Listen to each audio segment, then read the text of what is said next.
El arte marcial de combate más conocido de Tailandia es el Muay Thai, también llamado Thai Boxing o simplemente boxeo tailandés. Cuando en el año 2003 el actor Tony Jaa protagonizó la película Ong Bak, en la promoción de esa película se vendía a Tony Jaa como un experto del Muay Thai. Sin embargo, la realidad es que, aunque Tony Jaa seguramente conoce y muy bien las reglas del boxeo tailandés, nunca realizó peleas profesionales de Thai Boxing. En lo que verdaderamente Tony Jaa es experto y tiene formación desde la niñez es en Muay Boran. Es por ello que en algunas escenas de la saga tú puedes verlo realizando algunas formas, estilos kata, donde se distingue claramente el estilo con técnicas del Muay Boran. Muay Boran es más un término histórico para toda una familia de disciplinas y artes de combate, donde Muay Thai se usa estrictamente para describir el kickboxing tailandés moderno. El Muay Thai procede del Muay Boran, que se traduce como boxeo ancestral.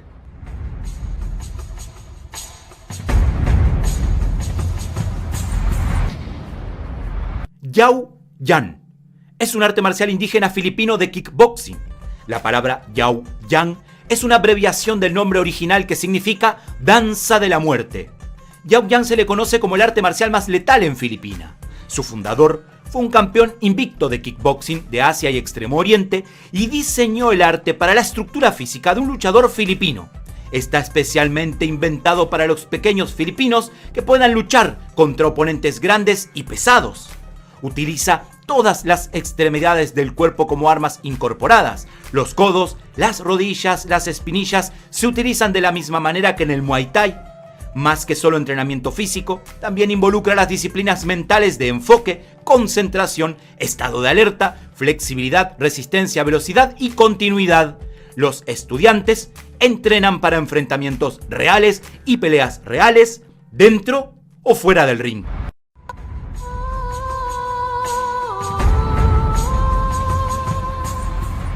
El boxeo birmano, originalmente llamado Letway o Myanmar Yuya Lovi, en su versión deportiva llamado Bando Kickboxing, desde los años 60, está considerado junto al Muay Thai como una de las artes marciales más peligrosas del mundo.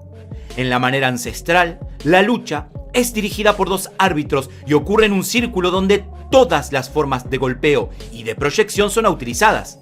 La era moderna introdujo las reglas del boxeo occidental, particularmente los guantes, las protecciones, los rounds y el ring, aunque los guantes no son muy usados en las competencias profesionales, solo se usa generalmente el vendaje. Las numerosas técnicas voladoras, patadas saltadas, golpes con rodilla en salto y codos con vuelo son un atractivo especial en este sistema de combate que comúnmente llaman el método de las 9 armas, puesto que se permite golpear con las 9 extremidades más letales del cuerpo humano, que son 2 puños, 2 codos, 2 rodillas, 2 pies y la novena, que sería el cráneo, ya que en las peleas de Letway está permitido pegar cabezazos.